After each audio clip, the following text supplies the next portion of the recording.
Hola, mi nombre es Pedro Jiménez y soy entrenador personal del Servicio de Promoción de la Salud en Sanitas.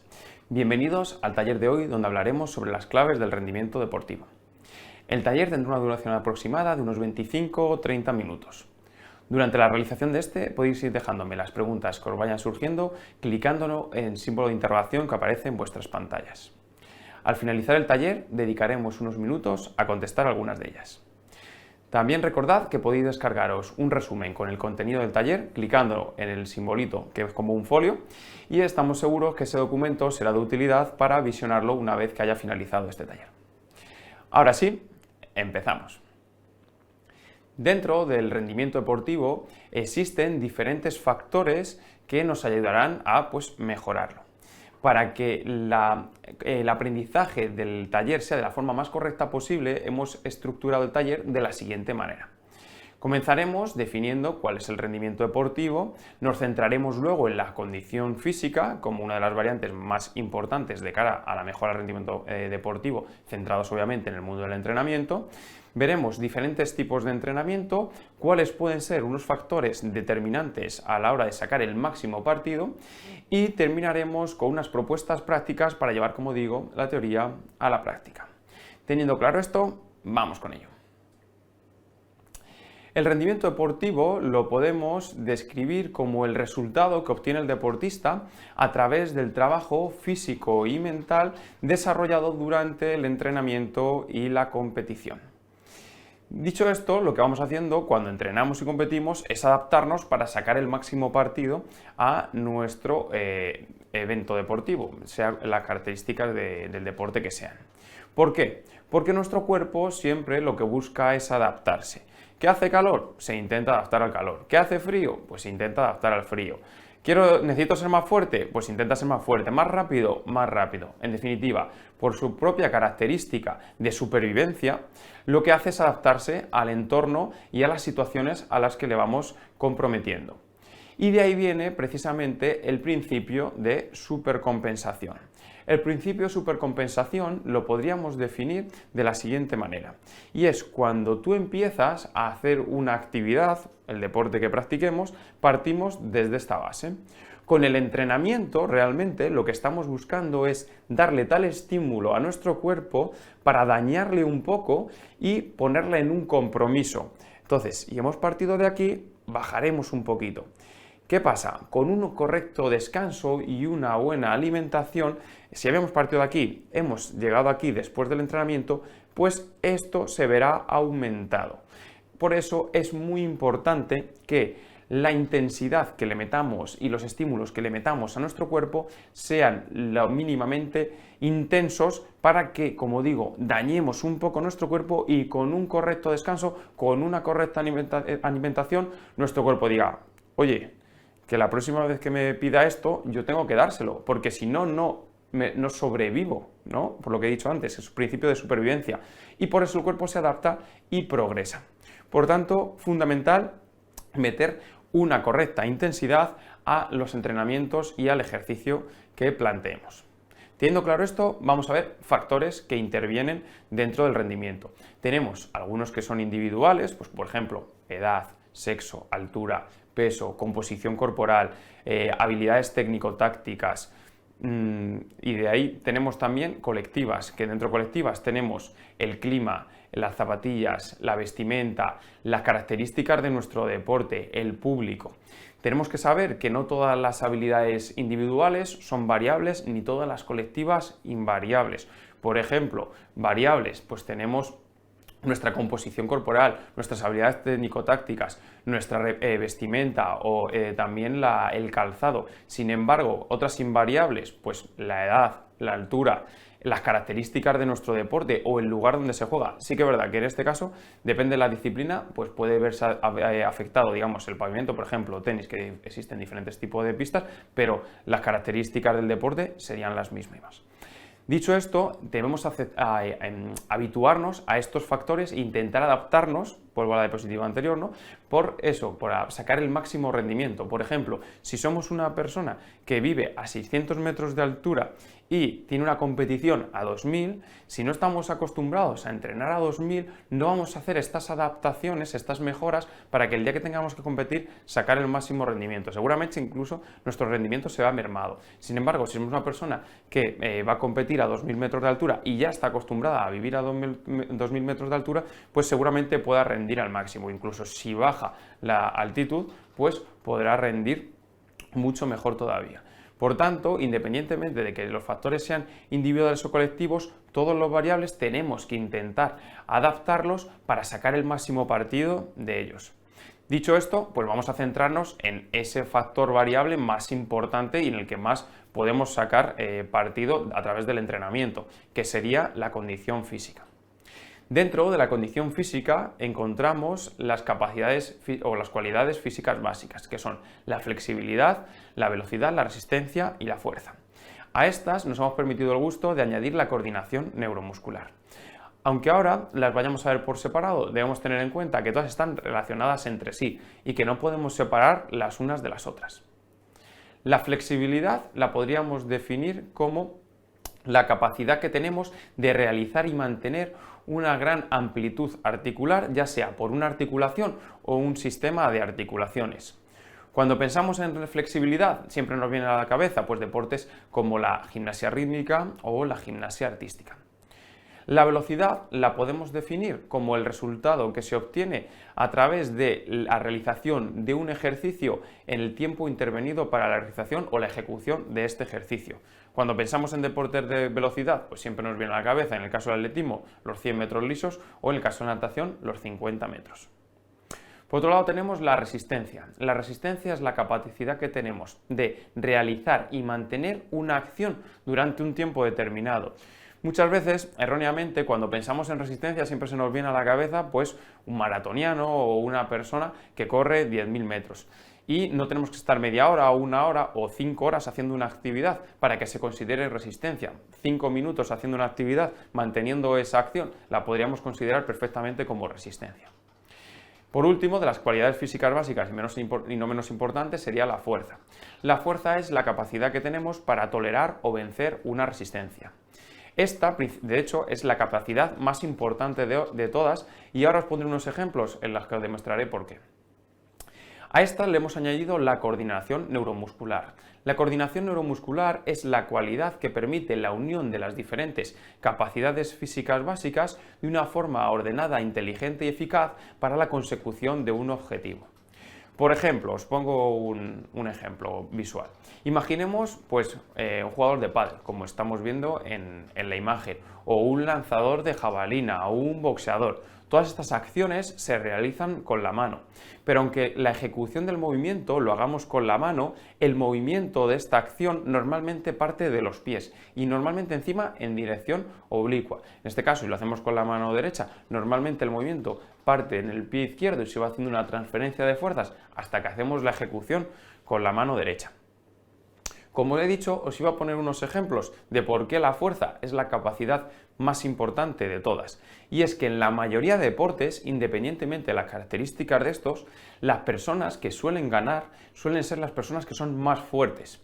Por ejemplo, como dije, en un deporte de flexibilidad, ¿no? Que me viene a la cabeza, pues eso, la gimnasia artística, gimnasia rítmica, no valdría de nada tener esa amplitud articular para poder hacer las acciones que hacen si no tuvieran una fuerza óptima para poder volver a la posición de partida y seguir haciendo la ejecución de los movimientos. Un ejemplo también muy visual en cuanto a una flexibilidad funcional, por ejemplo en tenis, normalmente el mayor estandarte de esto es Djokovic. Cuando tiene que ir a una bola que se la tiran al otro lado, es capaz de abrir las piernas prácticamente por completo para llegar, golpear la bola y una vez que golpea la bola, tener la fuerza suficiente para recoger piernas y volver a continuar la siguiente acción que le pueda devolver su oponente. Por lo tanto, podemos ser flexibles, pero sin la fuerza óptima no seremos los mejores en nuestro deporte. Lo mismo con la resistencia y la velocidad. Independientemente que sea una carrera de 100 metros, Usain Bolt en esos increíbles 9.58 del récord del mundo, o seamos Kipchoge y seamos el mejor maratoniano, Kipchoge gana y se tira 2 horas corriendo porque es el más fuerte. Y Usain Bolt ganaba porque era el más fuerte. ¿Por qué quiero decir con que son más fuertes? Porque son los que han sido capaces de, en su disciplina, ejercer más fuerza contra el suelo en el menor tiempo posible. Y por eso están más tiempo en el aire y se desplazan de una forma más rápida. Por tanto, independientemente que estemos menos de 10 segundos o estemos 2 horas, cuanto más fuertes seamos mejor, porque vamos a sacar más rendimiento, porque vamos a avanzar más rápido. Teniendo claro esto, vamos a ver diferentes tipos de entrenamiento. El entrenamiento lo podemos enfocar entre entrenamiento general y entrenamiento específico. Entrenamiento general, pues en la mejora de las cualidades físicas básicas, lo que comúnmente hemos conocido como físico. Y por otro lado tenemos el entrenamiento específico, que sería la mejora de las aptitudes técnico-tácticas. Dentro de las aptitudes técnico-tácticas trabajaremos nuestra mente a través de la táctica, por ejemplo, pues una jugada ensayada o cómo voy a empezar esta acción. O si soy un corredor, ¿no? Pues cómo voy a enfocar la carrera, si voy a empezar más despacio, voy a acabar más fuerte, voy a empezar fuerte y voy a intentar mantener, cómo voy a hacerlo en función de mis rivales, si voy a tener que lanzar algún ataque, ¿no? Etcétera. Y por otro lado, trabajaremos nuestro cuerpo a través de la técnica, pero la técnica aplicada a las características principales de nuestro deporte. Por ejemplo, pues un pase de pecho, un pase pues, con el pie si es fútbol, un tiro a portería, un lanzamiento, pues dependiendo del deporte que practiquemos, ejercicios de técnica específicos si hacemos técnica de carrera. En definitiva, trabajar acciones similares o incluso propias de nuestro deporte, pero enfocadas también pues, para esa mejora de las cualidades físicas básicas. Y esto es lo que definiríamos como principio de especificidad. Como digo, el principio de especificidad es fundamental, pero antes de enfocarnos a este, es fundamental tener una buena condición física base, es decir, que el entrenamiento general tengamos ya una buena base. Una vez que tenemos esa buena base, podemos especializarnos al máximo, ese principio de especificidad, que a la forma de conseguirlo es a través de repetición, repetición, repetición y otra vez repetición. Muy importante que estas repeticiones las hagamos de forma insistente, sobre todo al principio. ¿Por qué? Porque tenemos que ser capaces de que nuestro cuerpo haga las acciones de una forma inconsciente, de una forma innata, que no tenga que pensar, pues tengo que poner la pierna de esta forma, el brazo de esta forma, para poder hacer la acción, sino que debido a las características del deporte, pues cuando me enfrente a esa acción, mi cuerpo reaccione de forma automática, sin tener que estar pensando, tienes que poner el cuerpo así, así, así, para poder hacer esto. Para esta repetición y adquirir de la forma mejor esta correcta técnica de los ejercicios, debemos hacerlo estando descansados. Por tanto, calentaríamos y luego, después del calentamiento, le dedicaríamos un tiempo en esta parte principal de la sesión a esta mejora de nuestra capacidad específica, ¿no? Entonces, es muy importante también que la técnica de los ejercicios sea perfecta. ¿Por qué? Porque si aprendemos un ejercicio de una forma errónea, aparte de estar haciéndolo mal, el riesgo de lesión es muchísimo mayor. Por tanto, fundamental que la técnica del ejercicio sea perfecta. Por ello, importantísimo el descanso y primar calidad frente a cantidad, sobre todo en el momento de aprendizaje. Dicho esto, insisto otra vez, trabajo de fuerza. Esto todo aplicado con el trabajo de fuerza es fundamental para así sacar el máximo rendimiento a nuestro deporte y también prevenir lesiones. Sí me gustaría, antes de pasar a la siguiente diapositiva, que os quede claro que este principio de especificidad, es decir, esta especificación en nuestro deporte, en nuestra disciplina, no debe ser a una edad temprana. ¿Por qué? Porque si nos especializamos, que es muy típico desde niños, a un mismo deporte, el riesgo en un medio largo plazo de que aparezcan más lesiones y que las lesiones sean de mayor gravedad es mayor. Por ejemplo, en esta línea hay muchos estudios en la NBA que están muy bien, que te enfocan cómo los deportistas, es decir, los jugadores de la NBA, los que vienen de deporte base ya especializado, es decir, vienen haciendo baloncesto desde niños, pequeños tienen muchas más lesiones que los jugadores de la NBA que se han especializado única y exclusivamente en el baloncesto ya en edades más avanzadas como a final del instituto o en la universidad. Para sacar el máximo rendimiento a nuestro deporte, ¿no? A nuestra competición, debemos tener en cuenta también nuestra condición base, ¿no? Es decir, si nosotros tenemos ya un muy buen rendimiento, nuestro margen de mejora será más pequeño que si tenemos un rendimiento bastante bajito, que entonces el margen de mejora es muy alto, ¿no? Entonces, independientemente de si estamos para sacar más partido al margen de mejora o ya nos queda poquito margen del que mejorar, pues tenemos que saber que hay ciertos puntos que nos pueden hacer marcar la diferencia. Entonces, uno de ellos es variar. Sé que antes he dicho repetir y otra vez volver a repetir, pero una vez que estamos adaptados, una vez que llevamos ya mucho tiempo entrenando igual, que vemos que no avanzamos, debemos variar, debemos modificar nuestra forma de entrenar o nuestro entrenamiento, independientemente de las características de este, ¿no? Que pueden ser modificaciones muy pequeñas, simplemente modificando el cambio, o sea, el orden de los ejercicios o cambiando el rango de repeticiones. Y si ya llevo mucho tiempo y veo que ni aún así, pues cambiando por completo la forma o la estructura del entrenamiento. Lo siguiente sería aclimatarse. Vuelvo a la segunda diapositiva, al principio del todo. Fundamental aclimatarnos a las características de nuestra competición. Si yo voy a competir, imaginemos una carrera popular que suelen ser los fines de semana, normalmente los domingos a las 9 de la mañana. Si yo voy a correr un domingo a las 9 de la mañana y entreno siempre a las 8 de la tarde, es normal que el día que tenga que competir a las 9 de la mañana no le saque el máximo partido. Por tanto, fundamental intentar aclimatarnos a las características de cuándo va a ser la competición. Por un lado, es decir, ahí tendríamos que intentar entrenar lo máximo posible, aunque sea los fines de semana anteriores a la prueba, a la misma hora, y por otro lado, a las características de la prueba. Sigo con el ejemplo de la carrera. Imaginemos que en la carrera pues hay subidas, bajadas y demás, y yo estoy acostumbrado a entrenar en llano, pues el día de la carrera lo voy a pasar mal. Entonces, siempre ver cómo es las características de nuestra competición para intentar estar adaptado también a las características de la prueba. Muy importante también la vestimenta. Si os fijáis en deportistas de alto rendimiento, ejemplos así más visuales, pues un velocista o un nadador, no veréis un velocista o un nadador que vaya con la ropa suelta, que vaya con la ropa holgada, va a ir siempre con la ropa ceñida a su cuerpo, normalmente depilados, por ejemplo los nadadores si no están rapados el gorro. ¿Y por qué? Porque debes intentar sacar el máximo partido de todo. En este caso van así para pues, hacer la menor resistencia o al aire o poder deslizar lo mejor adentro del agua. Por tanto, debemos intentar fijarnos en las características de nuestro deporte, en ver la vestimenta que llevan los deportistas de élite de nuestro deporte para intentar copiarles en cuanto a la vestimenta. No me meto en marcas, modelos y demás, sino en las características de la ropa, si es ropa holgada, si es ropa ceñida, si las zapatillas son de un tipo, son de otro tipo, etc. No podemos jugar al baloncesto con unas zapatillas de fútbol ni viceversa. O como digo, si quiero sacar el máximo partido a la velocidad, pues tengo que ir lo más ceñido posible para que tenga la menor resistencia, pues ya sea contra el aire o contra el agua. También debemos trabajar nuestra mente.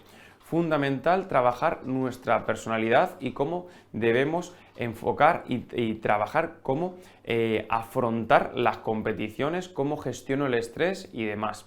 Para ello, recordad que tenéis a vuestra disposición dentro del programa del Servicio de Promoción de la Salud Sanitas un programa específico de psicología en el que mis compañeros y compañeras estarán encantados de ayudaros. Lo mismo con la alimentación. Debo adaptar la alimentación de tal forma para sacar el máximo rendimiento posible, dependiendo obviamente de las características de mi deporte. Entonces también, fundamental, programa de nutrición en el que mis compañeras estarán encantadas también de ayudaros. Y si junto, pues la mente, estar pues tranquilo, más una correcta alimentación, más un buen descanso, vuelvo al principio de supercompensación. Fundamental descansar de una forma óptima, ya sea dentro del entrenamiento, entre series, entre repeticiones si fuera necesario, y días de descanso entre días de entrenamiento. Porque, como he dicho en el principio de supercompensación, Cuando mejoramos es cuando estamos entrenando, mejoramos cuando estamos nutriéndonos de forma correcta y estamos descansando, que le estamos dejando a nuestro cuerpo adaptarse a la intensidad que le hemos metido anteriormente en el entrenamiento. Dicho esto, vamos a ver ahora unos ejemplos prácticos de cómo podemos adaptar el entrenamiento de fuerza, ya sea pues independientemente de la parte del cuerpo, lo hemos enfocado en tren inferior y tren superior y también un poquito de trabajo de core, para que podáis adaptarlos a vuestro entrenamiento y así sacar el máximo partido también, como digo, del trabajo de fuerza y mejora del rendimiento. Dentro del trabajo de fuerza, la propuesta que os vamos a poner de tren inferior, pues 3-4 series en función de nuestro nivel, de 10 a 15 repeticiones, 1-2 minutos de descanso entre series, y vamos a dividir los ejercicios en diferentes tipos. Por un lado, sentadillas y variantes, zancadas y variantes, pesos muertos y variantes, puente glúteo y hip thrust, y luego algún ejercicio analítico. Vamos a verlos por encima y así os digo también unos puntos clave de la técnica. Por un lado, encontramos las sentadillas. No sé si habéis oído alguna vez la famosa frase de la rodilla no debe pasar la puntera del pie en la sentadilla, que a lo mejor lo habéis oído alguna vez. Pues debéis saber que esta frase es errónea, siempre y cuando no tengáis una lesión de rodilla. Por tanto, como en el vídeo, la rodilla debe pasar la puntera del pie en la sentadilla. Esto no significa que yo tire la rodilla para adelante, tenga que forzarla, simplemente dejar que vaya a pasar. ¿Por qué? Para así poder bajar lo más vertical posible y no sobrecargar tanto en la zona lumbar, porque cuando lo que hago es vencerme hacia adelante para que la rodilla no pase, sobrecargo muchísimo la zona lumbar. Entonces, si no tengo ningún problema de rodilla, repartir el peso entre ambas zonas. Dentro de las sentadillas, pues multitud de variantes. Desde sentadillas con ayuda, sentadillas con peso, sentadillas a una pierna con ayuda o sentadillas a una pierna sin ayuda. El siguiente ejercicio predominante de rodilla serían las zancadas. Mismo patrón de movimiento. Sí que en las zancadas, si lo hacemos como lo está haciendo mi compañero Daniel, alineando hombro, cadera y rodilla, ahí le metemos un poquito más de incidencia a la pierna de adelante, al cuádriceps. Si nos inclinamos un poquito más hacia adelante, le metemos un poquito más de incidencia al glúteo. Lo único, muy importante, cuidado con esta inclinación porque podríamos sobrecargar la zona lumbar. Estos ejercicios que son predominantes de rodilla, las sentadillas con sus variantes y las zancadas con sus variantes, tienen transferencia directa a acciones en las que tengamos que hacer una deceleración, un cambio de dirección, un salto. Sin embargo, los ejercicios que vamos a ver a continuación, los ejercicios predominantes de cadera, como son los pesos muertos, fundamental, que no lo he dicho anteriormente y lo recalco ahora que me gusta más con el peso muerto porque es muy importante, mantener curvaturas anatómicas de la espalda, no poner la espalda curva porque lo único que podemos hacer es hacernos daño y lesionarnos. Por tanto, mantener curvaturas anatómicas de la espalda. Dicho esto, en los pesos muertos con sus variantes y en el puente de glúteo, hip thrust y demás, que son ejercicios predominantes de cadera, los que tienen una transferencia directa a la carrera, ¿vale? Sobre todo carrera de alta velocidad. Podemos hacerlo, el puente de glúteo sería con la espalda apoyada en el suelo y el hip thrust partiendo de sentado con las escápulas apoyadas en un banco. Sea de una forma o de otra, podemos hacerlo sin peso, con peso, unilateral y demás. Al final es ir metiéndole variantes e ir progresando en función de nuestro nivel. Y por otro lado tenemos ejercicios analíticos, por ejemplo, ejercicios como vemos en el vídeo de pliometría. ¿Qué trabajamos con la pliometría? La reactividad y la fuerza de nuestros tobillos. Fundamental para deportes en los que dependamos de nuestras piernas, ¿no?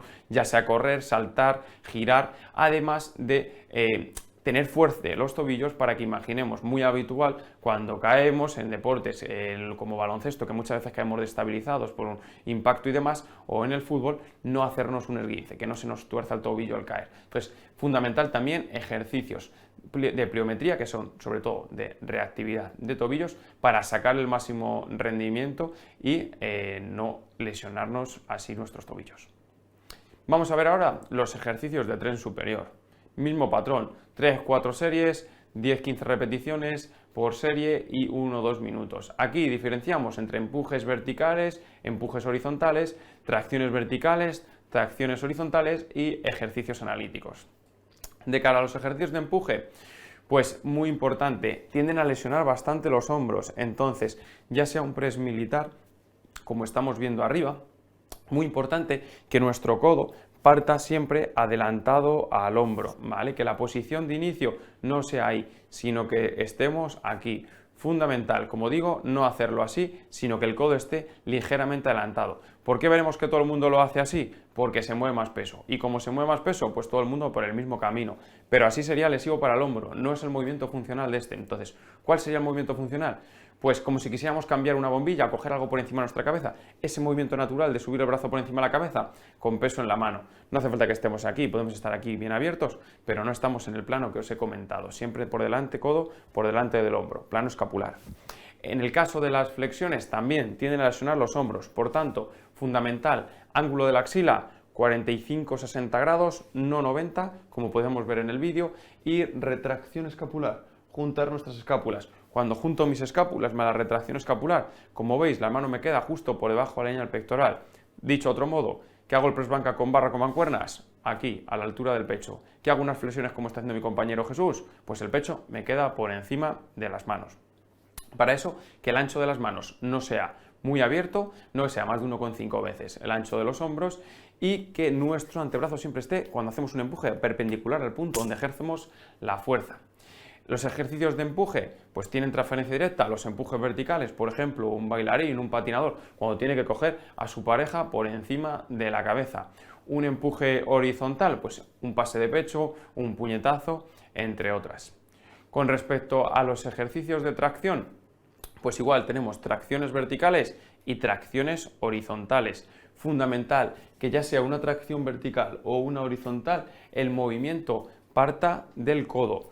Codo para abajo o codo para atrás, y por eso lo que tengo en las manos se me acerca a la zona del pecho o a la zona del abdomen, pero no es me lo llevo al pecho o me lo llevo al abdomen, sino que tiro para abajo o tiro para atrás con la retracción escapular y por eso se me acerca.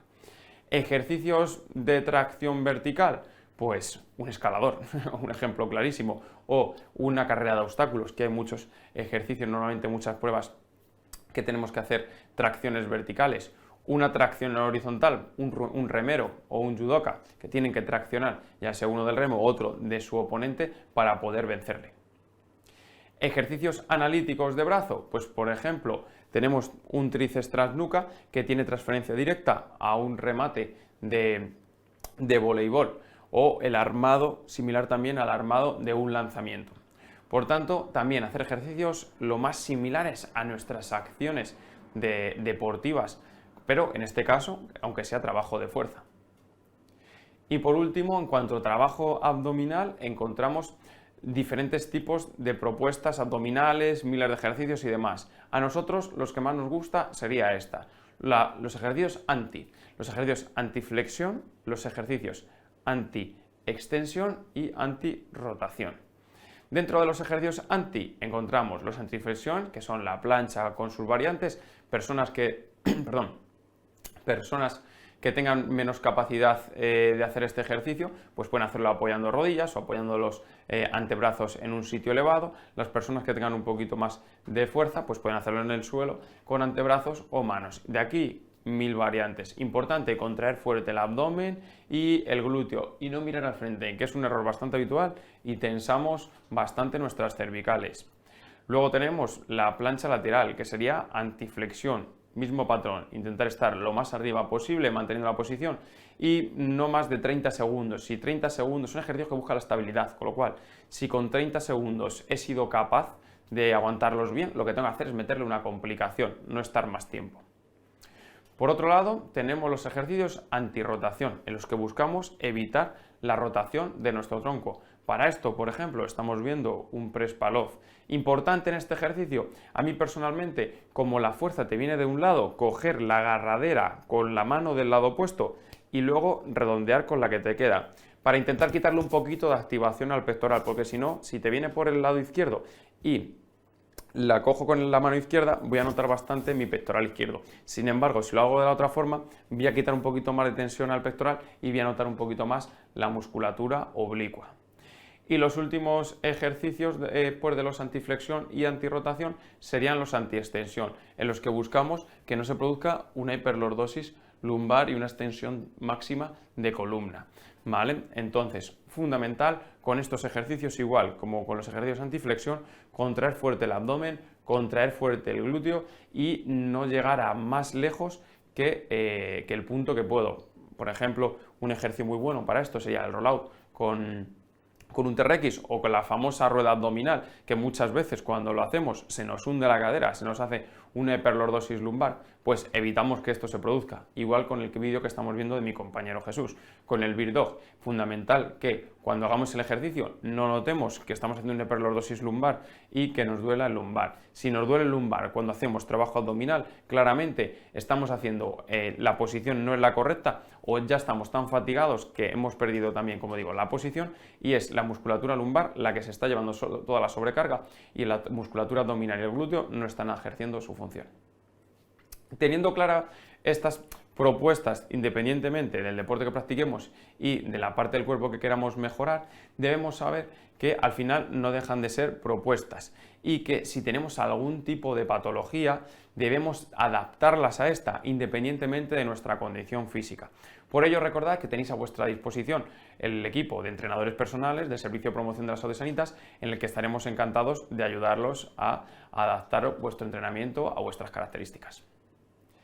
Dicho esto, hemos llegado al final del taller. Ahora vamos a dedicar unos minutos a contestar algunas de las preguntas que me habéis ido haciendo durante el taller. Vale, empiezo con ello.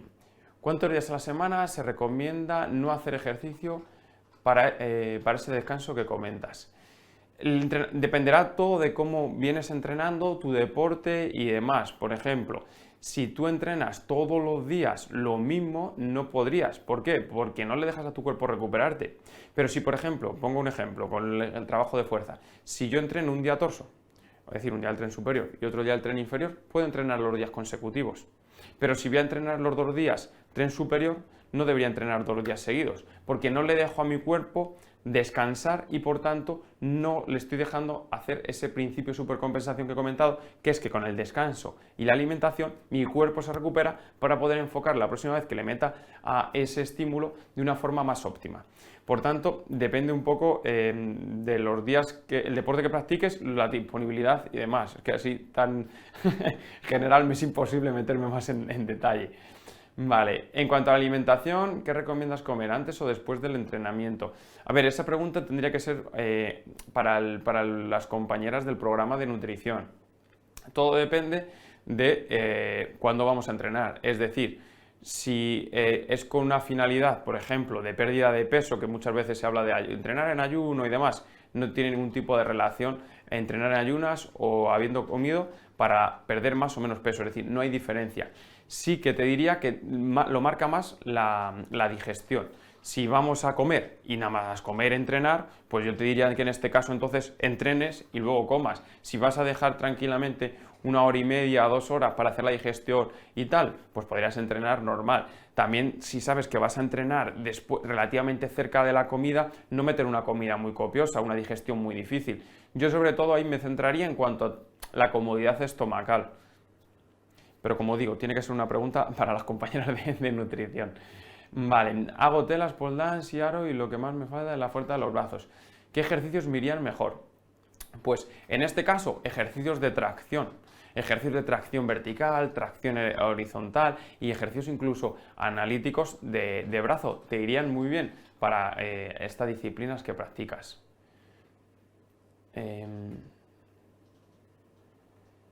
Vale, siguiente pregunta. ¿Es bueno mezclar músculos en el ejercicio?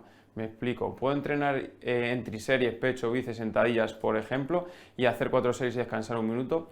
Lo digo porque me gusta más entrenamientos y tanto descanso entre series. Va un poco enfocado al objetivo que tengamos. Por ejemplo, si voy a entrenar en triseries, ¿vale? Al final no deja de ser un pequeño circuito, ¿no? Entonces, normalmente está buscado más en una fuerza-resistencia, ya sea un objetivo a lo mejor de pérdida de peso o simplemente por eso también, porque por gusto, ¿no? En plan de que es menos aburrido, menos monótono y demás. Pero si el objetivo es aumentar nuestros niveles de fuerza, lo mejor es que los separes. Que separemos por un lado el trabajo de bíceps, otro el de pecho, si no me equivoco que era, y otro el de sentadillas, y que entrenemos respetando los descansos entre las series de cada ese tipo de entrenamiento, porque le podremos meter mucha más caña. Si lo hacemos de forma conjunta, pues le vamos a poder meter menos intensidad, porque cardiovascularmente vamos a ir fundiéndonos. Vale, siguiente pregunta. ¿Cuántas sesiones a la semana y de cuánto tiempo consideras como umbral para salir de la condición sedentaria?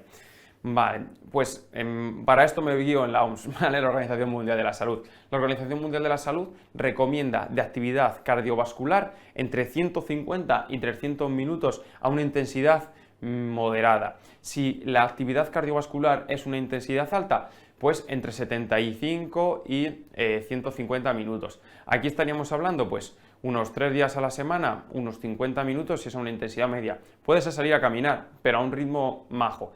En cuanto al trabajo de fuerza, se recomienda un mínimo de 2 sesiones de fuerza a la semana de una rutina completa. Luego ya depende de la disponibilidad de cada persona, ¿no? Pues podrá hacer más o menos o podrá estructurar de una forma o de otra.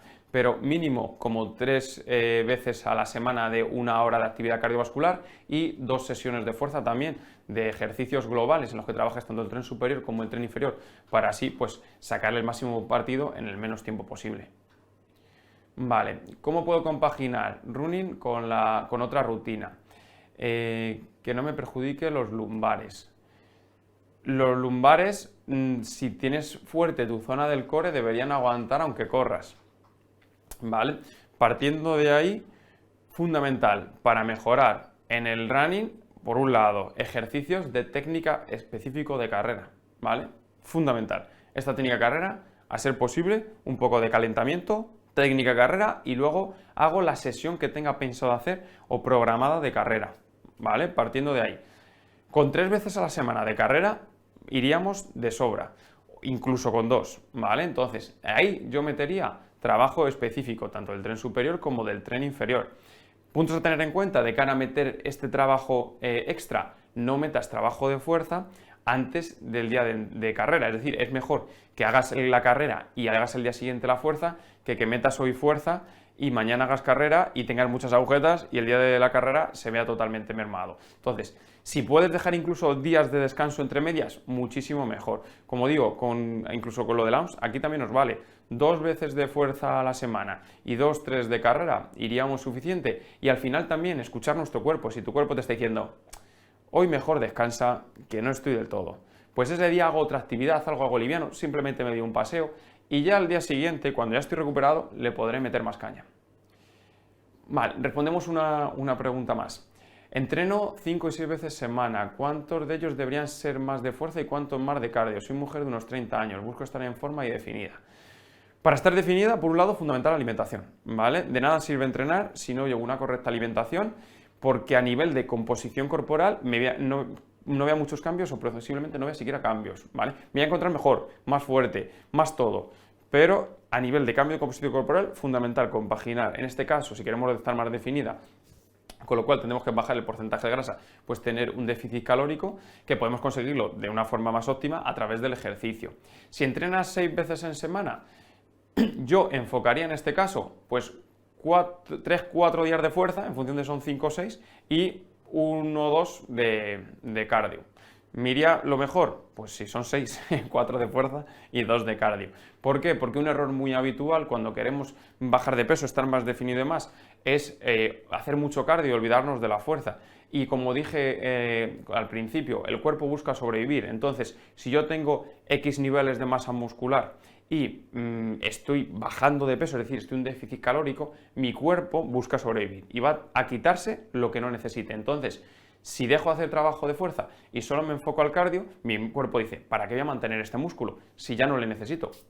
Y se desprende de él. Entonces, fundamental, cuando queremos bajar de peso, tanto o más el trabajo de fuerza que el trabajo cardiovascular, porque lo que queremos no es bajar de peso, sino lo que queremos es bajar el porcentaje de grasa y para ello debemos mantener la máxima masa muscular posible.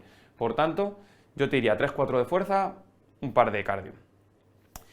Bueno, pues hemos llegado al final del taller, muchas gracias por vuestras preguntas. Ahora os lanzaremos una breve encuesta que tardaréis unos pocos minutos en contestarla y estaríamos muy agradecidos que así sea, porque estas encuestas nos ayudan a mejorar y a seguir progresando. Si queréis ampliar más información sobre este tema u otros temas, recordad que podéis coger cita conmigo a través de la aplicación Mis Sanitas, en este caso, programas de salud, programa de entrenador personal. Os recomiendo la videoconsulta, porque así además nos vemos. Y si necesitáis ampliar temas como me habéis hecho preguntas de nutrición o psicología y demás, recordad que tenéis otros programas a vuestra disposición como nutrición, psicología, fisioterapia online, entre otros. También la videoconsulta en la que mis compañeros estarán encantados de ayudaros. Un saludo y feliz día.